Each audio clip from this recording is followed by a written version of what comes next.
नमस्कार दोस्तों, स्वागत है हमारे यूट्यूब चैनल पर। मैं आज के इस वीडियो में, जैसा कि पिछले वीडियो में 1 से 50 तक जो जीके स्पेशल का क्वेश्चन, जिसमें 1 से 50 तक जीके का क्वेश्चन हुआ था। आज हम इसमें बात करेंगे 51 से लेकर के 100, मतलब इसमें भी 50 क्वेश्चन, इस वीडियो में भी 50 क्वेश्चन जो स्पेशल बिहार से संबंधित होगा, अ, इसमें संग्रह किया गया है।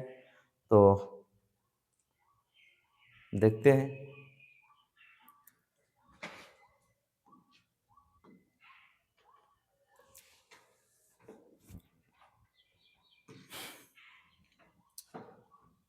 पहला प्रश्न है कि जैन धर्म के प्रमोटर भगवान। प्रमोटर का मतलब होता है जो प्रमोट करता है ना, जो आगे की ओर इसको बड़े स्तर पर ले जाने का कार्य करता है। तो जैन धर्म के प्रमोटर भगवान महावीर ने बिहार के किस स्थान पर परिनिर्वाण प्राप्त किया था? परिनिर्वाण मतलब शरीर को त्याग दिया था। तो पावापुरी, जो नालंदा में पड़ता है। आगे है, बिंबिसार ने अपने राजवैद्य जीवा को किस राज्य के राजा के इलाज के लिए भेजा था? तो बिंबिसार ने अवंती के राजा प्रघोत को पीलिया, जिसको जॉन्डिस कहा जाता है, के इलाज के लिए भेजा था, है ना। बिंबिसार ने अपने राजवैद्य, जिसका नाम था जीवक, जीवक को इसका खुद का, बिंबिसार खुद का एक वैद्य रखा हुआ था जिसका नाम था जीवक। तो किस राजा के इलाज के लिए भेजा था? तो अवंती के राजा प्रद्योत, है ना, वहाँ पर भेजा था, क्योंकि वो पीलिया से क्या था, ग्रसित था, है ना। आगे है, किस तुर्क शासक के आक्रमण के डर से नालंदा विश्वविद्यालय के अंतिम कुलपति शाक्य श्री भद्र तिब्बत भाग गए थे, है ना, तिब्बत भाग गए थे। तो यही खिलजी, बख्तियार खिलजी के आक्रमण के भय से बेचारा कुलपति है। कुलपति मतलब कुलपति मतलब समझ रहा है ना, चांसलर है विश्वविद्यालय, नालंदा विश्वविद्यालय के। लेकिन इसका प्रभाव इतना ज़्यादा था कि डर से वो तिब्बत, जो आज चीन के भाग है ना, चीन के तरफ मूव कर गया उधर। आगे है, बिहार में नुहानी वंश का उदय किसके शासनकाल में हुआ था और इसका वास्तविक संस्थापक क्या था, कौन था? तो नुहानी वंश जो हुआ था, सिकंदर लोदी के शासनकाल में लुहानी वंश का क्या होता है, उदय होता है। और इसका वास्तविक संस्थापक जो था दरिया खान नुहानी। कौन था? दरिया खान नुहानी। नुहानी वंश के संस्थापक कौन था? दरिया खान नुहानी। किसके समय ये उदय हुआ है, किसके समय शासनकाल आया है? सिकंदर लोदी के समय। आगे है, वर्ष 1580 में किस मुगल सम्राट ने बिहार को एक औपचारिक सूबा, जिसको प्रांत घोषित किया था? अकबर, है ना। 1580 में मुगल सम्राट ने बिहार को एक औपचारिक सूबा यानी प्रांत घोषित किया था बिहार को। तो वो कौन है? अकबर। उसके बाद है, आगे है कि अकबर ने मुनीम खान को, है ना, मुनीम खान, अकबर ने मुनीम खान को बिहार का गवर्नर नियुक्त किया था, क्योंकि एक प्रांत बना दिया ना। अकबर ने बिहार को क्या बनाया था? प्रांत बनाया। मुगल साम्राज्य के एक नियमित प्रांत के रूप में दर्जा दिया। और कौन? यहाँ के बिहार का गवर्नर किसके नियुक्त किया बाबू? मुनीम खान को। प्रश्न आता है, मुनीम खान को बिहार का गवर्नर नियुक्त करता है कौन? अकबर। आगे है, यूरोपियन व्यापारियों में से बिहार में सबसे पहले कौन आए थे और वे अपने साथ क्या लाए थे? कह रहा है कि कौन ऐसे व्यक्ति, जो यूरोपियन व्यक्ति थे, वो बिहार में पैर रख दिए और साथ में क्या लाए थे? तो आंसर होगा कि पुर्तगाली। वे अपने साथ मसाले और सूती वस्त्र लाए थे और हुगली के रास्ते नावों से पटना पहुंचे थे। हुगली के रास्ते नाव से कहाँ पहुंचे थे? पटना पहुंचे थे। और ये अपने साथ मसाले और सूती वस्त्र साथ में लाए थे। उसके बाद बिहार वर्ष 1908 में बिहार प्रांतीय सम्मेलन, वर्ष 1908 में बिहार प्रांतीय सम्मेलन का पहला अधिवेशन कहाँ हुआ था, जिसका अध्यक्ष कौन था? तो याद रखना 1908 में बिहार में बिहार प्रांतीय सम्मेलन, बिहार प्रांतीय सम्मेलन 1908 में पहला अधिवेशन हुआ था पटना में। अध्यक्ष कौन थे? अली इमाम। अध्यक्ष कौन थे? अली इमाम। और 1908 में पटना में सबसे पहले बिहार प्रांतीय सम्मेलन का क्या होता है? आयोजन हुआ था। और आयोजन कहें या फिर अधिवेशन कहें, अध्यक्ष कौन था? अली इमाम। क्या बताएंगे? अली इमाम अध्यक्षता, मतलब ये अध्यक्षता के रूप में कार्य कर रहे थे और पटना में हुआ था। मुजफ्फरपुर बम कांड 1908 में, मुजफ्फरपुर बम कांड 1908 में किन दो क्रांतिकारियों ने जज किंग्सफोर्ड की हत्या का प्रयास किया था? तो किंग्सफोर्ड, क्या बोलेंगे? किंग्सफोर्ड हत्या का प्रयास किया था। मुजफ्फरपुर बम कांड हुआ था 1908 में। ये बम कांड से दो क्रांतिकारियों ने जज किंग्सफोर्ड की हत्या का प्रयास किया था। एक तो थे खुदीराम बोस और दूसरा था प्रफुल्ल चाकी। कौन था? प्रफुल्ल चाकी। होता क्या है कि इस घटना के बाद प्रफुल्ल चाकी की गिरफ्तारी से बचने के लिए स्वयं गोली मार ली थी कि हमको गिरफ्तार ना करेगा अंग्रेज, हम स्वयं को गोली मार। सोचो, एक से एक वीर रहा है, स्वयं को गोली मार लिया है। और जबकि खुदीराम बोस को सबसे कम उम्र में फांसी दे दी गई। मारने का प्रयास किसका किया गया था? किंग्सफोर्ड की हत्या का प्रयास किया था। और दो क्रांतिकारी ये हैं जो भारत के संरक्षण और भारत के कहे कि आज़ाद कराने में इन सब का बहुत, ये अपने लिए नहीं ये सब कर रहे थे, देश में कहीं ना कहीं हिंसात्मक थोड़ा सा कर रहे थे। नहीं, अहिंसा, क्या नाम है, महात्मा गांधी।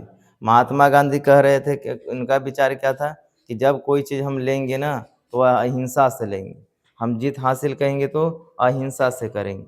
हिंसा से होता क्या है? हिंसा से तुमको कानून के तहत तुमको गिरफ्तार करके तुमको दंडित किया जाएगा। तो तुम आज़ाद कराने चला, तुम बहुत बड़ा काम करने चला, तुम ही कारागार में चल जाएगा, तो फिर कैसे होगा? तो ऐसी चीज़ें हैं। चंपारण सत्याग्रह के दौरान गांधी जी की जान बचाने वाले व्यक्ति का नाम क्या था? बतख मियाँ। बतख मियाँ के जहर देने की साजिश का नाकाम रहा था, ये नहीं दिया था, प्लानिंग था चंपारण सत्याग्रह के दौरान महात्मा गांधी को जान से मारने का। आगे है लेकिन बचने का कारण बतख मियाँ। प्रश्न पूछेगा, वर्ष 1921 में महात्मा गांधी ने पटना में किस राष्ट्रीय संस्थान का, पटना में किस राष्ट्रीय शिक्षण संस्थान का औपचारिक उद्घाटन किया था? तो विद्यापीठ है ना, विद्यापीठ 1921 में। इस विद्यापीठ में कुलाधिपति मजहरुल हक, क्या बोलेंगे? हक, मजहरुल हक। और उपकुला मजहरुल हक मतलब ये कुल चांसलर ये थे और डिप्टी चांसलर वो हो जाएंगे। नहीं, नाम क्या हो जाएगा? मजहरुल हक वज्र किशोर, मजहरुल हक वज्र किशोर, मजहरुल हक वज्र किशोर, मजहरुल हक वज्र किशोर, मजहरुल हक वज्र किशोर, ऐसे करके याद रख लेना। स्वामी सहजानंद सरस्वती ने किस वर्ष अपनी प्रसिद्ध पत्रिका हुंकार का प्रकाशन किया था? 1940 में। 1940 में हुंकार का प्रकाशन किया था। यह किसानों की दशा, जमींदारों के शोषण के खिलाफ आवाज उठाने वाली एक बेहद प्रभावशाली साप्ताहिक पत्रिका थी। यानी एक सप्ताह में एक बार ये लॉन्च होता था, यानी सबके पास जाता था। इसमें स्पेशल क्या चीज़ के लिए बनाया गया था कि इस प्रकार किसानों को शोषण हो रहा है वो चीज़ इसमें लिखा हुआ रहता था। और हाँ, जमींदारों के शोषण लिखा रहता था और किसानों के मनोदशा की विवरण रहता था। इससे क्या होता था कि लोग पढ़ते, जानते कि ऐसा ऐसा हो रहा है, तो आवाज़ उठाने में थोड़ा लोग आगे आते। इसलिए सहजानंद सरस्वती के द्वारा हुंकार प्रकाशन का किया गया था 1940 में। आगे चलेंगे। बिहार विधानसभा के प्रथम अध्यक्ष कौन रहे हैं? बिहार विधानसभा के प्रथम अध्यक्ष कौन रहे हैं स्वतंत्रता के बाद? तो क्या कहेंगे? विंध्येश्वरी प्रसाद वर्मा, विंध्येश्वरी प्रसाद वर्मा। अभी प्रेम कुमार कोई है, अभी जो विधानसभा का जो अध्यक्ष है वर्तमान में, वो प्रेम कुमार है। आगे है, भारत छोड़ो आंदोलन के दौरान किस जिले को ब्रिटिश सरकार द्वारा अधिकार अपराधी जिला घोषित किया गया था? तो सारण जिला होता है ना, जिसको प्राचीन में चिरांद कहा जाता है। क्या कहा जाता है बाबू? चिरांद। इसी सारण को चिरांद कहा जाता है प्राचीन नाम। तो जब भारत छोड़ो आंदोलन के दौरान किस जिले को ब्रिटिश सरकार के द्वारा अपराध घोषित किया गया था? तो सारण जिले। उसके बाद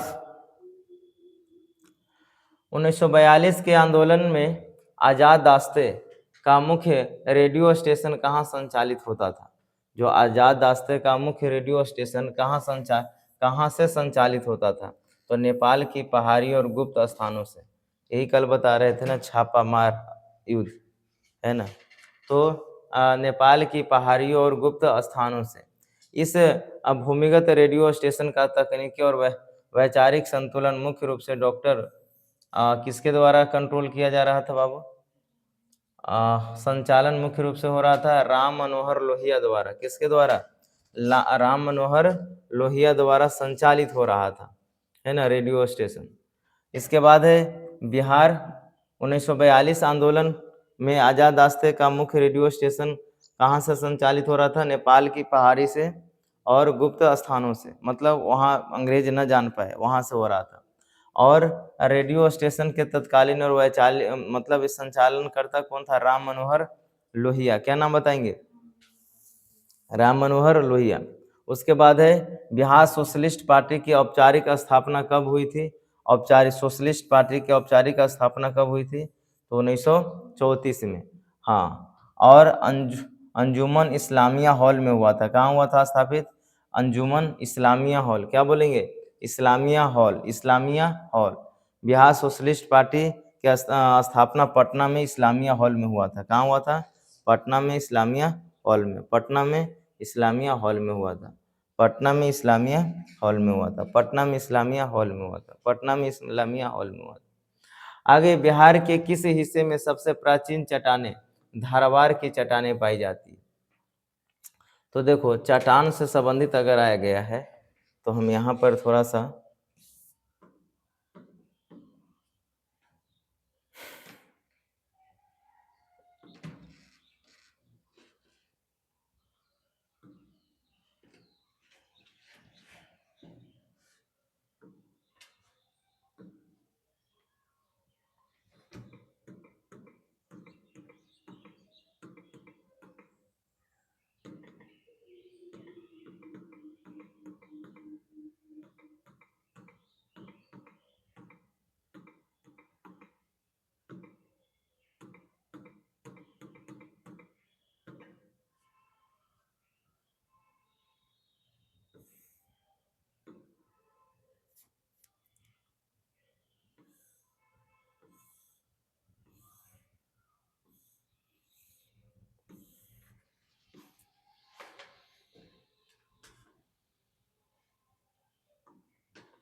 कल हम ये चीज़ को क्लियर कर रहे थे फिगर के द्वारा।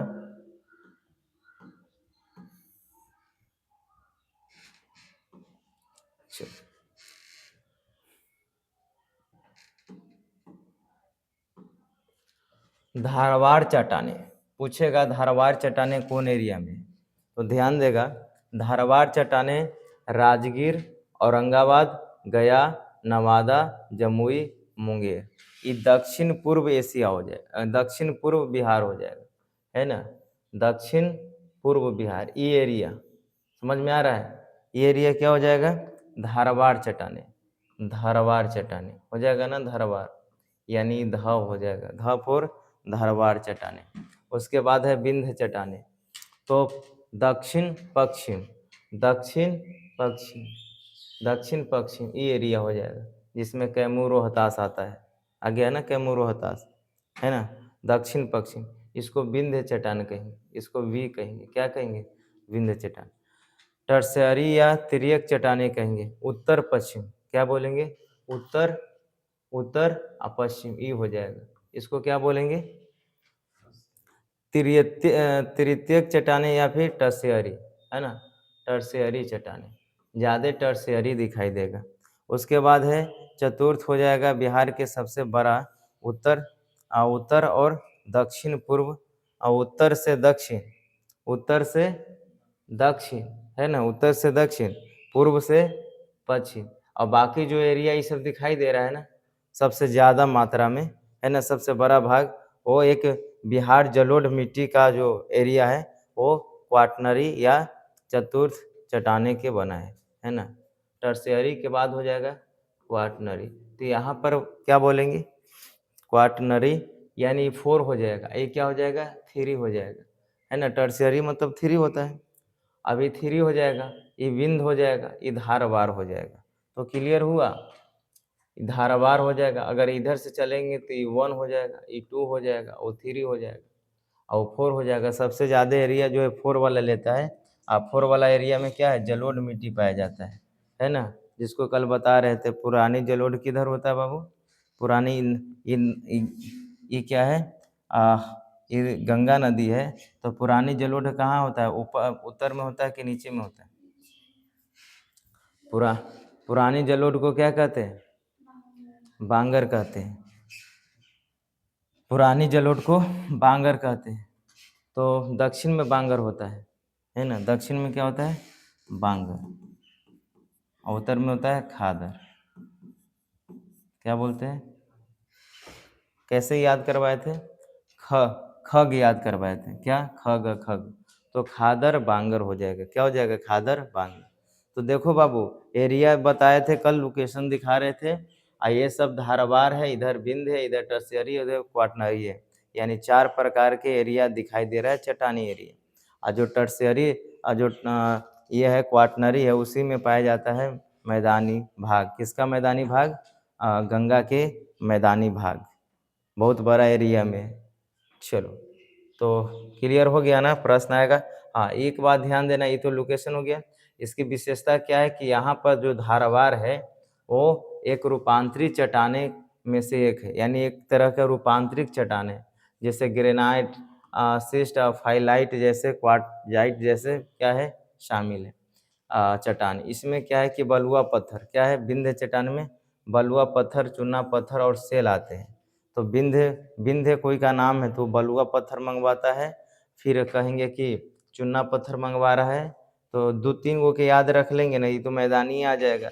इसमें बलुआ कंक्रीट इसमें भी आ जाएगा, बलुआ पत्थर कंक्रीट बजरी, है ना, इसमें भी आ जाएगा पर्वत। और ये एक ध्यान देगा, ये जो टर्शियरी है ये किसका क्षेत्र है बाबू, शिवालिक, हिमालय से निर्माण हुआ है। ये कैसे निर्माण हुआ है, हिमालय का हिस्सा है, शिवालिक का हिस्सा है। ये किसका हिस्सा है, शिवालिक का हिस्सा है। ये किसका हिस्सा है, शिवालिक, ये जो है शिवालिक का हिस्सा है, शिवालिक। यहाँ से बहुत मनी क्वेश्चन को क्लियर कर रहे हैं, वो शिवालिक का हिस्सा है ना, आई विंध्य का हिस्सा है।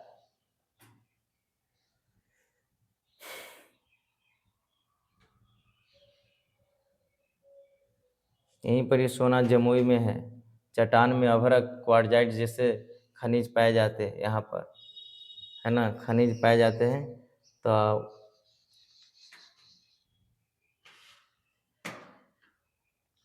चलो, इतना ध्यान में रखेगा।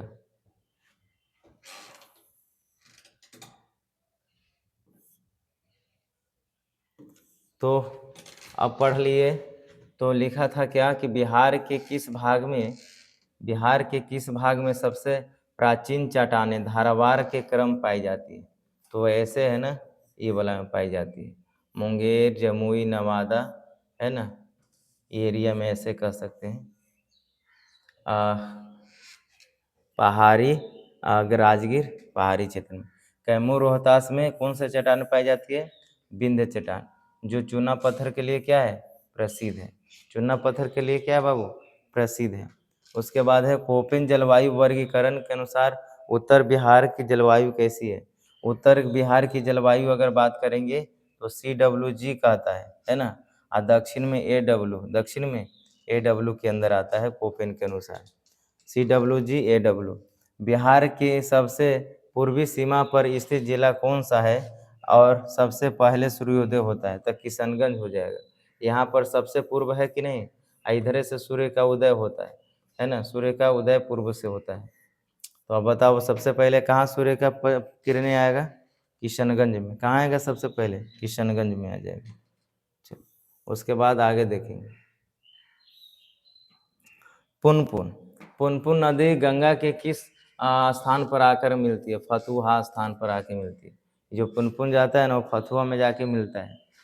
पटना जो है फतुहा स्थान पर आकर के मिलता है गंगा नदी में। आगे है कर्मनाशा नदी, जिसे हिंदू पौराणिक कथाओं में अपवित्र माना जाता है। गंगा में कहाँ मिलती है, तिचौसा बक्सर के पास, जहाँ पर ये बिहार में एंट्री कर जाता है ना गंगा नदी मतलब बिहार में चौसा के पास बक्सर से मिलता है, वही परिकर्मनाशा नदी आकर के क्या होता है, मिल जाता है। और ये हिंदू पौराणिक कथाओं के अनुसार यह पवित्र नदी है। बिहार का प्रसिद्ध क्यों है पवित्र है, लोग के कहना है कि इसमें कोई ये कर्म का नाश करता है, इसमें स्नान करने से कर्म का नाश हो जाता है, गंगा में स्नान करने से पाप का नाश हो जाता है। अब लोग यही पर विचार करते हैं हिंदू धर्म के लोग कि कहाँ पर अच्छा है ना, उसके आधार पर विशेषता दे देते हैं। बाबू भीम बांध वन्य जीव अभयारण्य, भीम बांध वन्य जीव अभयारण्य किस जिला में है, तो मुंगेर जिला में। कहाँ है बाबू, मुंगेर जिला में। यह अभयारण्य अपने प्राकृतिक पहाड़ी और गर्म पानी के प्रकृति स्रोत झरने के लिए सैलानियों के लिए प्रसिद्ध है। यहाँ पर प्राकृतिक पहाड़ी और गर्म पानी के लिए प्रसिद्ध है। बिहार के किस जिले में चीनी मिट्टी का सबसे बड़ा भंडार पाया जाता है, तो सबसे चीनी मिट्टी का भंडार अगर देखा जाए तो रोहतास और बांका में। कहाँ बाबू, रोहतास और बांका में सबसे ज़्यादा मिलता है चीनी मिट्टी। रोहतास और भागलपुर और बांका। चलो आगे देखते हैं। स्वर्ण भंडार की खोज की पुष्टि की गई है कहाँ, जमुई।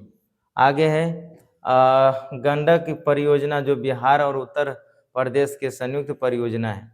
जो गंडक परियोजना है बिहार और उत्तर प्रदेश के, क्वेश्चन आया था कि गंडक परियोजना से किसको फायदा है, तो बिहार और उत्तर प्रदेश संयुक्त परियोजना है। और ये क्या है, किसके तहत, वाल्मीकि नगर में किस वर्ष बराज निर्माण किया गया था, बराज किस वर्ष बराज निर्माण किया गया था, तो यहाँ पर है वर्ष 68 से 69 के समय में वाल्मीकि नगर में बराज का निर्माण किया गया था गंडक परियोजना के तहत, है ना। बिहार और उत्तर प्रदेश के संयुक्त परियोजना है गंडक परियोजना। अब हम देखेंगे बिहार की राज्य व्यवस्था। विधान परिषद, बिहार की विधान परिषद की स्थापना हुई थी, इसकी पहली बैठक कब हुई थी, तो बिहार विधान परिषद की स्थापना हुई थी 1912 में। पहली बैठक 20 जनवरी 1913 को बांकीपुर में बुलाई गई थी। 13 में पहली बैठक बुलाई गई थी, 20 जनवरी 1913 को बांकीपुर में बुलाया गया था, है ना। और यहाँ पर है 1912 में क्या हुआ था, स्थापना हुआ था बिहार विधान परिषद, जो आज भी है बिहार विधान परिषद। उसके बाद है बिहार में पंचायती राज संस्थाओं को महिलाओं को 50% आरक्षण देने वाला कानून किस वर्ष लागू किया गया, तो किस वर्ष लागू किया गया, बोलेंगे बिहार पंचायती राज अधिनियम 2006 में ही लागू कर दिया गया। 50% महिला और 50% पुरुष के लिए आरक्षण कर दे दिया गया, है ना यहाँ पर। तो 50% स्थानीय निकायों में चुनाव में 50% हिस्सेदारी वाला पूरे देश का पहला राज्य बनता है, बिहार पूरे देश का पहला राज्य बनता है। उसके बाद आगे है प्रशासनिक सुविधा के लिए बिहार को कितने प्रमंडलों में बांटा गया है, तो इस चीज़ को क्लियर हो रहा था, 9 प्रमंडल में बांटा गया। पटना, मगध, सारण, तिरहुत, दरभंगा, कोसी, पूर्णिया, भागलपुर और मुंगेर। याद है तो बता दो। पटना प्रमंडल में कितने जिले आते हैं, 6 जिले। उसके बाद तिरहुत में कितने आते हैं, 6 जिले। उसके बाद और सारण में कितने आते हैं, सारण में भी 6 जिले आते हैं, तो ये सारण हो जाएगा। लोकेशन को ध्यान में रख करके काम करना, क्योंकि प्रश्न लगा देता है कि 3 जिला का नाम बता देगा, बोलेगा कि उत्तर प्रदेश के साथ बताओ कि ये सब जिला लगाता है, कौन से अपर मंडल के अंतर्गत आता है, ऐसे करके प्रश्न दे देगा। मगध में बताना है कि मगध में कितना था, 5। मगध में कितने जिले हैं, 5 मगध में क्लियर जिले हैं। उसके बाद है कोसी में, भागलपुर में सबसे कम 2 जिले हैं। पूर्णिया में कितने जिले हैं, 4 जिले। पूर्णिया में 4 था कि 3 था, 4 जिले हैं। उसके बाद और है दरभंगा में, दरभंगा में 3 जिले हैं। कोसी में 3 जिले हैं। मुंगेर में कितने जिले थे, मुंगेर में कितने जिले थे,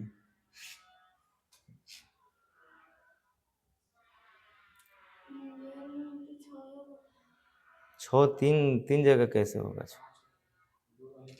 अरे देख न रे पागल,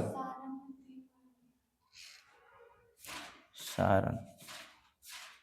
एक बार क्लियर कर बाबू, 3 जगह था।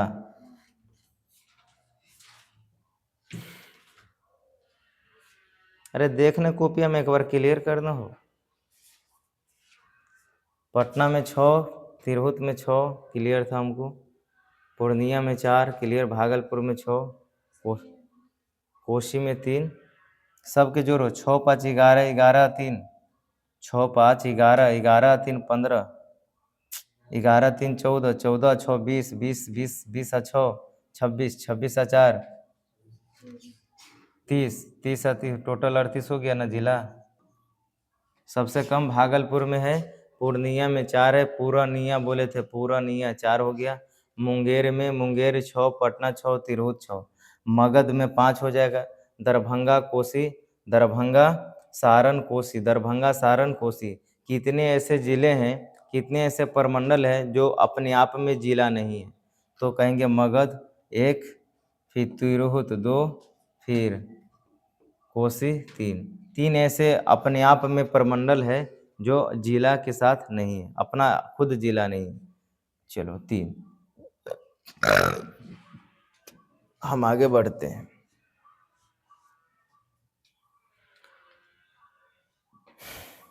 बिहार का 38वां सबसे नवीनतम जिला कौन सा है जिसे जहानाबाद से अलग करके बनाया गया? ये अरवल जिला है, 2001 में नवनिर्मित किया गया, नया जिला बनाया गया, अरवल से बाहर करके बनाया गया। बिहार लोक सेवा आयोग बीपीएससी की स्थापना किस वर्ष हुई थी? इसका पहला मुख्यालय कहाँ था, है ना? तो 1 अप्रैल 1949 रांची में किया गया था। 1 अप्रैल 1949 ना रांची में किया गया था। बाद में पटना में हस्तांतरित, यानी पहले जो है रांची में था, स्थापना रांची में हुआ, मुख्यालय रांची में था, लेकिन बाद में ट्रांसफर कर लिया गया कहाँ, पटना। अब बीपीएससी का जो मुख्यालय है वो कहाँ है, पटना है। और 1 अप्रैल 1949 को क्या होता है, स्थापना होता है, 1 अप्रैल 1949। उसके बाद हम इधर बढ़ेंगे।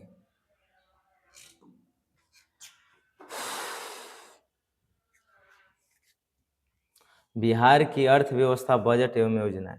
बिहार सरकार के महत्वाकांक्षी योजना 7 निश्चय 2 कार्यान्वयन की अवधि क्या है? तो क्या है, 20 से 25। और वो क्या था, फर्स्ट क्या था, 15 से 20। उसके बाद बिहार के किस जिले में राज्य का पहला मेगा फूड पार्क स्थापित किया जा रहा है? मेगा फूड पार्क स्थापित किया जा रहा है, तो मोतीपुर में एक पार्क स्थापित किया जा रहा है जिसका नाम है मेगा फूड पार्क, और ये मुजफ्फरपुर जिला में। बिहार मखाना विकास मुख्यमंत्री मखाना विकास योजना के तहत, मुख्यमंत्री मखाना विकास योजना के तहत मखाना उत्पादन के लिए बिहार के कितने जिलों को मुख्य रूप से चिन्हित किया है? कितने जिलों को?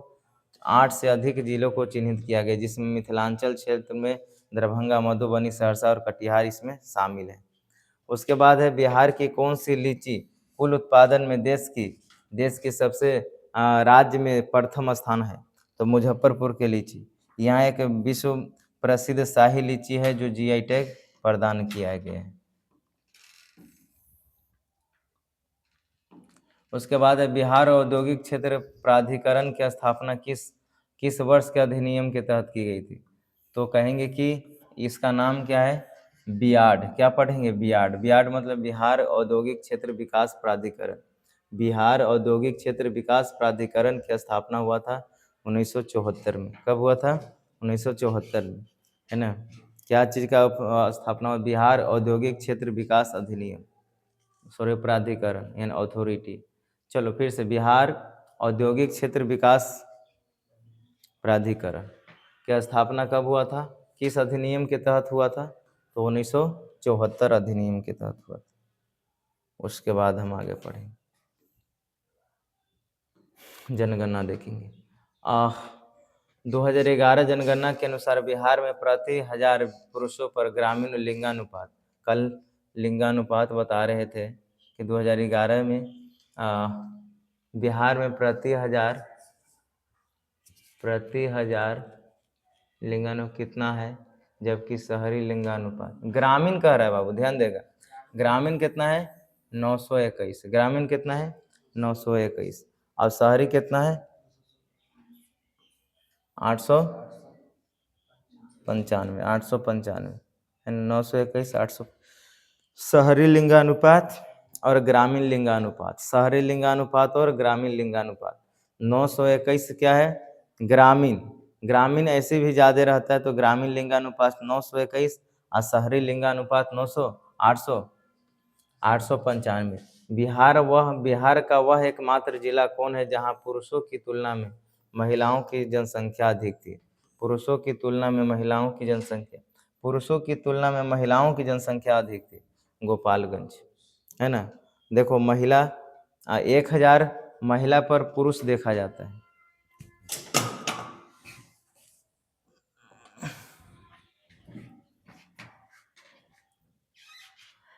गलत बात। 1000 पुरुषों पर महिलाओं की संख्या मापी जाती है। मतलब जहाँ 1000 पुरुष है ना, वहाँ ये क्या है, मतलब इसका क्या है? 1000 पुरुष पर महिला कितना है? 921।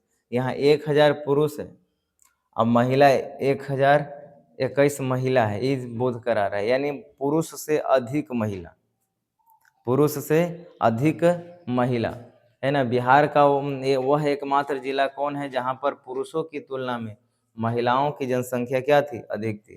तो गोपालगंज। क्या बोलेंगे? गोपालगंज। 1021 यानी 1021, मतलब बढ़ गया, पुरुषों से अधिक हो गया। जनसंख्या 2011 के अनुसार बिहार की कुल जनसंख्या एससी का प्रतिशत कितना था? एससी का प्रतिशत लगभग 16% है ना, लगभग 16% है एससी की प्रतिशत 2011 के अनुसार बिहार में 16%। कितना? 16% लगभग। उसके बाद सर्वाधिक प्रतिशत जनसंख्या गया जिले में, सर्वाधिक प्रतिशत और जनसंख्या गया जिले में। हाँ, अगर जिला में पूछा जाए ना कि ये कहाँ हाँ, मतलब एससी की प्रतिशत से ज़्यादा कहाँ मिला है, तो गया जिला में। कहाँ मिला ज़्यादा बाबू? ज़्यादा प्रतिशत के रूप में कहाँ मिला है? गया जिला में। बिहार का कौन सा जिला सबसे कम जनसंख्या घनत्व वाला है? सबसे कम जनसंख्या घनत्व, तो कहेंगे कैमूर। कैमूर सबसे कम जनसंख्या घनत्व वाला क्या है? जनसंख्या घनत्व वाला क्या है? जिला है। यानी कि वहाँ पर दम एक वर्ग किलोमीटर, 1 वर्ग किलोमीटर में कितना लोग रह रहे हैं? 488 लोग रह रहे हैं, है ना, 488 लोग रह रहे हैं। याद है कल शिवहर में बता रहे थे, शिवहर के जनसंख्या घनत्व कितना है? सबसे अधिक था, है ना। वो कितना था? 1800 कुछ था ना, 1810 था, 1810 के आसपास था। बहुत ज़्यादा जनसंख्या, जबकि यहाँ पर कितना है? 488, है ना, आसपास 1800 के आसपास बता रहे थे। और यहाँ पर क्या है? शिवहर में यहाँ पर क्या है? 488, कितना कम है। अगर इससे तुलना किया जाए तो यहाँ पर कितना क्षेत्र उतना ही है, 1 वर्ग किलोमीटर है। यहाँ पर भी देखो लिखा है 1 वर्ग किलोमीटर, लेकिन यहाँ कितना व्यक्ति है? 488, लगभग 500, लगभग 500 के आसपास है ना, 500 के आसपास। हम ऐसे कर सकते हैं, सबसे कम 8 8 8 कर लेना। कैमूर में सबसे कम 8 8 8 कर, कम हो गया यही चलती 4 हो गया, बाकी ज्यों का त्यों रह गया। तो ऐसे याद कर लेंगे, 8 8 8 तो याद हो जाएगा। विदेशिया, एग्जाम में बहुत आता है। विदेशिया। विदेशिया लोक रंगमंच का लोक नाटक के जनक किसे माना जाता है? तो भिखारी ठाकुर को। किसे माना जाता है? भिखारी ठाकुर को विदेशिया लोक रंगमंच या लोक नाटक के जनक माना जाता है। बिहार के शेक्सपियर भी कहा जाता है भिखारी ठाकुर। बिहार का शेक्सपियर भी कहा जाता है किसको? भिखारी ठाकुर को। विश्व जट जाटिन लोक नृत्य मुख्य रूप से बिहार के, कल बता रहे थे, महिलाओं द्वारा ही किया जाता है। सावन भादो के महीना में किया जाता है। कब किया जाता है? सावन भादो के महीना में। और कौन से किस क्षेत्र में ज्यादा होता है? मिथिलांचल और कोसी के क्षेत्र में। मिथिलांचल और कोसी के क्षेत्र में ये ज्यादा नृत्य देखने को मिलता है।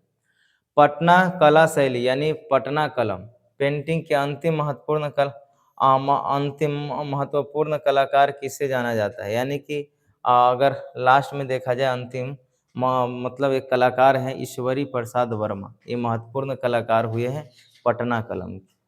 ईश्वरी प्रसाद शर्मा, क्या बताएंगे? ईश्वरी प्रसाद शर्मा। ईश्वरी प्रसाद शर्मा।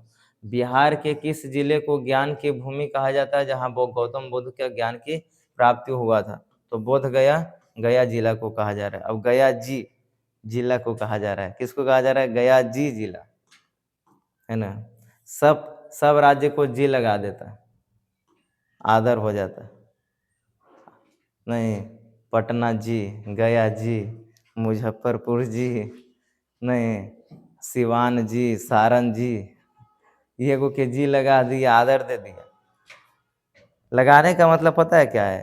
कहीं ना कहीं बुद्ध भगवान से जुड़ा हुआ स्थान है ना, इसलिए थोड़ा आदर पूर्वक बोलने के लिए सोचा होगा ऐसा। आगे है सूफी संत मखदुम शरीफुद्दीन अहिया मनेरी की दरगाह बिहार में कहाँ स्थित है? मनेर शरीफ, है ना, मनेर शरीफ या बिहार शरीफ कहता है। सूफी संत मखदुम शरीफुद्दीन अहिया मनेरी, यहाँ मनेरी है ना यार, काहे इतना दिमाग लगाएगा? देगा क्वेश्चन तो मनेरी देगा, तो मनेरी शरीफ हो जाएगा। क्या हो जाएगा? मनेरी शरीफ। दरगाह बिहार में कहाँ स्थित है? मनेर शरीफ में है। बिहार के किस स्थान पर रामायण विश्वविद्यालय की स्थापना की जा रही है? वैशाली।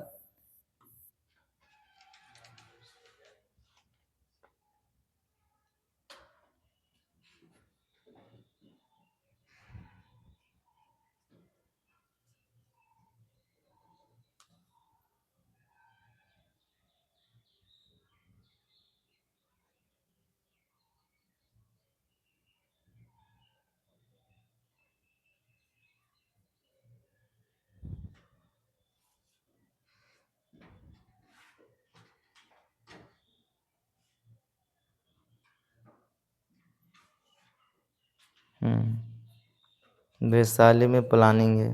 रामायण विश्वविद्यालय होगा जिसे बिहार में वैशाली जिले में बनाने का प्रस्ताव आया है। महावीर मंदिर दे रहा है 12 महावीर मंदिर दे रहा 12 एकड़ जमीन। रामायण गीता महाभारत वेद पुराण पर होगी शोध। ये चीज कहाँ है बाबू?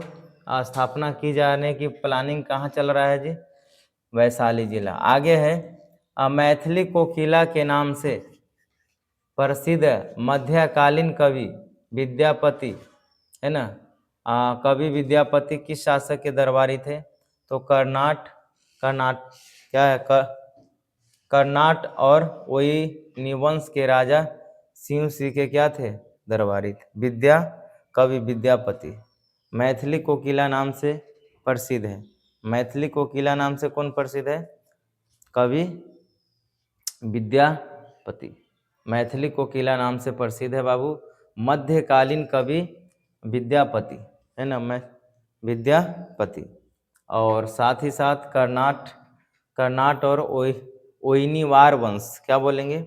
कर्नाट और ओइनीवार वंश के राजा जय सिंह के क्या था बाबू? दरबारी था।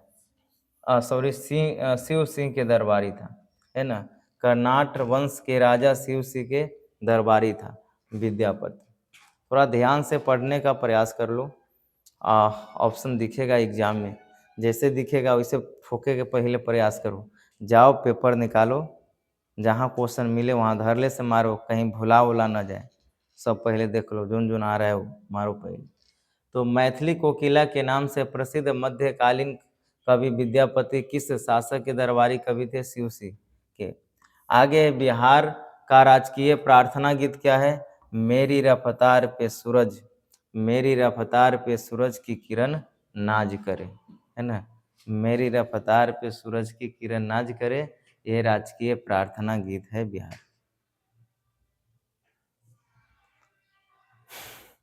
उसके बाद आगे है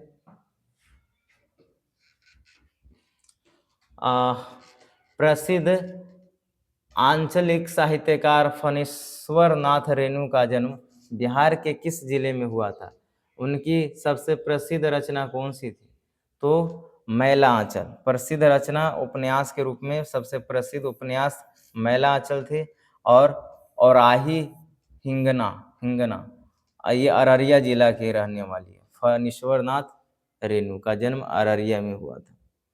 सबसे प्रसिद्ध रचना कौन है?